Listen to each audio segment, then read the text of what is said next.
Halo Sobat JKN, kembali lagi bersama kami di podcast Paham JKN. Yuk kita kasih paham.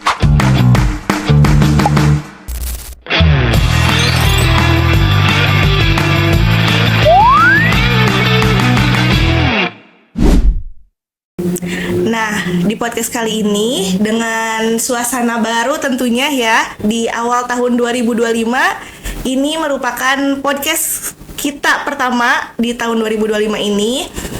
Nah, kali ini kita akan membahas mengenai berita-berita yang di akhir-akhir ini sudah cukup viral, yang dimana banyak berita-berita di luaran sana bahwa anak muda yang memang diharuskan menjalankan cuci darah ya.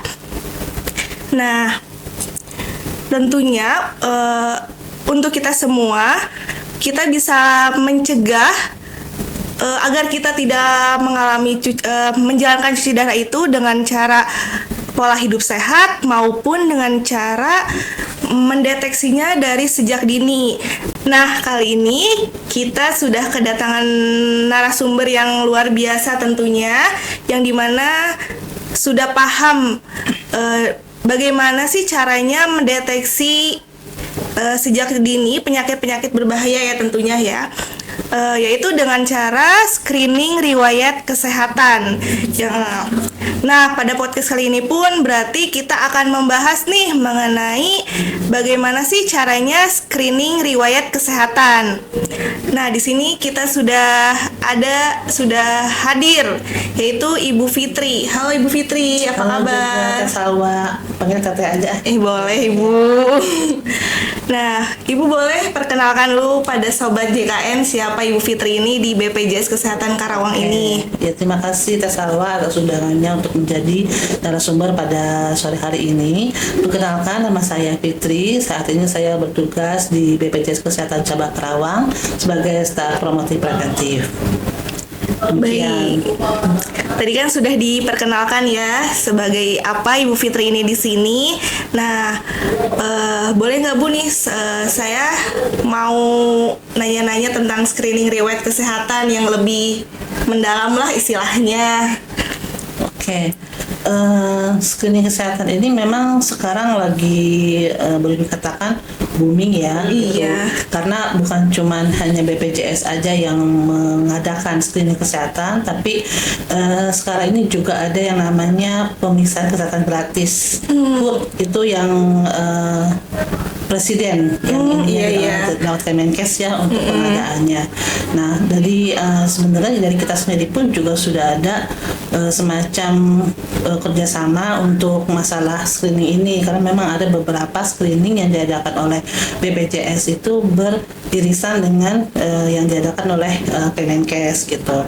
Nah, cuma sekarang ini kita mungkin lebih menitik beratkan untuk yang di CKN-nya dulu aja ya. Iya, baik.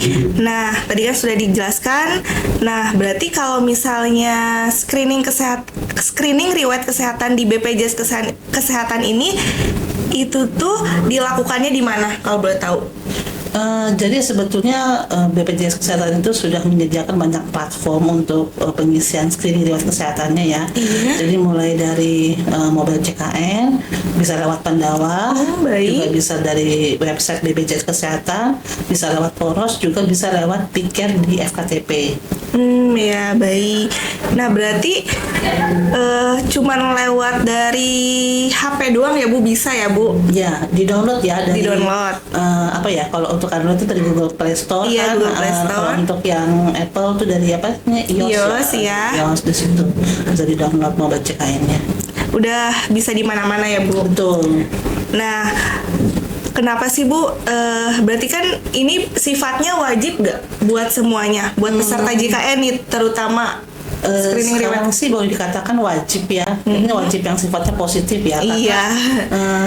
Jelas sebetulnya screening riwayat kesehatan itu kan untuk tujuannya itu supaya bisa terdeteksi apakah peserta JKN ini mempunyai risiko terhadap suatu penyakit tertentu gitu. Jadi kan kalau bisa diketahui secara dini, diharapkan nanti tidak ada kelanjutan penyakit yang akan lebih berat jatuhnya gitu kan. Daripada nanti tiba-tiba ketahuannya sudah dalam kondisi yang parah, atau mungkin sudah, kalau kanker mah mungkin sudah di stadium keempat gitu istilahnya, seperti itu. Jadi kita biar bisa mendeteksi secara dini dulu ya, dari dini, dari awal bahwa. Betul. Nah tadi kan sudah banyak platformnya. Dari WhatsApp aja bisa ya Bu, Pandawa? Bisa. Bisa. Nah banyak nih yang nanya juga dari Sobat JKN. Apa sih perbedaannya riwayat screening kesehatan yang tahun lalu sama tahun sekarang? Istilahnya dari yang baru sama yang sekarang gitu Bu. Jadi kalau untuk screening kesehatan yang dulu itu hanya ada 4 diagnosa penyakit yang baru bisa dilaksanakan untuk screening kesehatan, yaitu ginjal, jantung, DM, sama hipertensi. Nah kalau sekarang itu jadi diperbanyak menjadi 14. Jadi 14 diagnosa penyakit. Nah itu berdasarkan itu ada Kemenkesnya ya, itu nomor 3 tahun 2023, terus diturunkan lagi per BPJS nomor 3 tahun 2024. Baik, berarti sudah lebih banyak ya. Lebih banyak. Dan ini juga mungkin catatannya tes awal ya.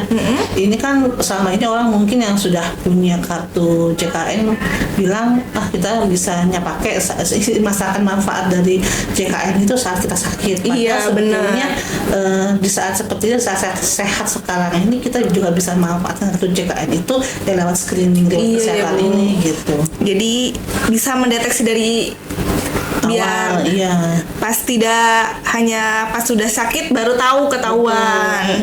Jadi harus dari itu bisa dimanfaatkan ya. Benar. Nah, tadi kan sudah banyak penyakit-penyakit yang lebih terdiagnosis. Nah, kalau misalnya Bu, banyak kan berarti peserta JKN ini yang tidak hanya, pasti banyak yang bekerja dong Bu, yang sibuk, yang itu. Takutnya pasti mereka Sobat JKN pasti pada nanya berapa sih waktu yang diperlukan untuk screening riwayat kesehatan ini, apakah sejam, 2 jam yang menyita waktu mereka gitu Bu. Jadi screening riwayat kesehatan ini kan memang suka bertambah untuk penyakit dari 4 jadi 14. Iya benar. Diagnosa penyakit ya. Dan itu ada sekitar, kalau nggak salah itu sekitar 49 pertanyaan. Tapi pertanyaan yang ditanyakan juga sebetulnya pertanyaan-pertanyaan sederhana, simpel yang berkaitan dengan gaya hidup si peserta gitu. Termasuk riwayat penyakit yang dulunya gitu kan. Nah itu kebanyakan pula pilihan jawabannya itu adalah ya atau tidak. Jadi sebetulnya pengisiannya itu pun saya coba kemarin pakai kebetulan pakai website ya, pakai website BPJS Kesehatan, itu cuman 7 menitan lah. Jadi 49 pertanyaan itu 7 menitan, kita bisa laksanakan yang paling lambat mungkin 10 menit lah. Cepet banget ya Bu. Cepet sebetulnya. Tidak menghabiskan waktu. Tidak perlu berpikir terlalu lama untuk menjawab pertanyaan. Iya benar gitu. Nggak berjam-jam nggak ya. Benar, berarti cukup mudah dan cukup tidak memakan waktu, efisien lah istilahnya Bu. Betul. Iya, terus saya mau nanya nih, kalau misalnya screening riwayat kesehatan ini dilakukannya berapa dalam jangka waktu setahun sekali, ataupun sebulan sekali, ataupun berapa kali sekali Bu?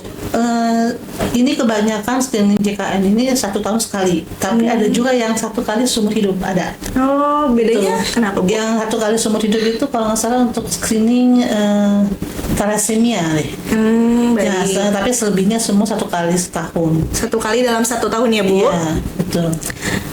Baik, nah tadi kan sudah dijelaskan apa saja yang dideteksi dari screening riwayat kesehatan ini. Ada 14 penyakit yang lebih banyak tentunya ya dari screening sebelumnya.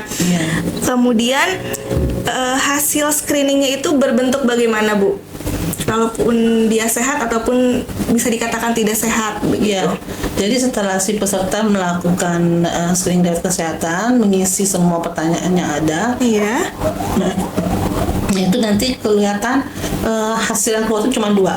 berisiko atau tidak berisiko. Iya. Nah, berisikonya itu bisa terjadi dengan satu diagnosa Iya. atau mungkin lebih. Baik. Nah, nanti dari hasil berisikonya itu baru nanti ada langkah selanjutnya lagi. Kalaupun itu beresiko, apakah dirujuk ataupun bagaimana Bu? Ada tindakannya lain? Ya, jadi kalau sudah ketahuan, misalnya kita melakukan sendiri nih di melalui mobile check-in Iya. ya, ketahuan, oh ternyata dari hasil pengisian screening riwayat kesehatan ini saya berisiko misalnya kena berisiko DM, diabetes Iya, mellitus gitu kan. benar. Nah nanti kita bisa pergi ke FKTP di mana kita terdaftar, Iya. kita tunjukkan itu hasil screening yang kemarin kita lakukan baik, gitu kan, ya. bahwa kita berisiko terkena DM gitu. Nah setelah itu nanti baru ada pemeriksaan Dilanjut oleh dokter dari KTP-nya ya lewat fisik dan anamnesis gejala-gejala yang ada. Nah dari situ tuh nanti juga muncul hasil lagi, bisa jadi betul sakit atau tidak sakit atau sehat gitu. Jadi iya. belum tentu beresiko itu belum tentu hasilnya sakit, belum tentu. Iya. Jadi bisa jadi sakit, bisa jadi juga tetap sehat seperti itu. Ya. Baik, berarti Sobat JKN ini tidak usah khawatir apabila hasilnya beresiko. Belum tentu itu beresiko ya Bu, Iya, karena belum diperiksa lebih lanjut oleh dokter di FKTP. Iya. Yang begitu. Nah, mungkin dari tadi kita sudah membahas mengenai screening ya Bu. Sebelum mengakhiri podcast kali ini, yang tentunya cukup menarik ya Sobat JKN, ada kesan-pesan apa Bu buat Sobat JKN di rumah? Untuk Sobat JKN ya sebaiknya pergunakanlah secara maksimal fasilitas yang sudah ada dari BPJS Kesehatan, terutama untuk screening riwayat kesehatannya dipergunakan dengan baik gitu. Jadi jangan istilahnya jangan ditunda-tunda gitu kan. Jadi semakin cepat dilakukan maka akan kelihatan hasilnya lebih dini apakah memang ada risiko atau tidaknya. Jadi jangan sampai nanti terlanjur menjadi sesuatu yang nanti akan disesali seperti itu.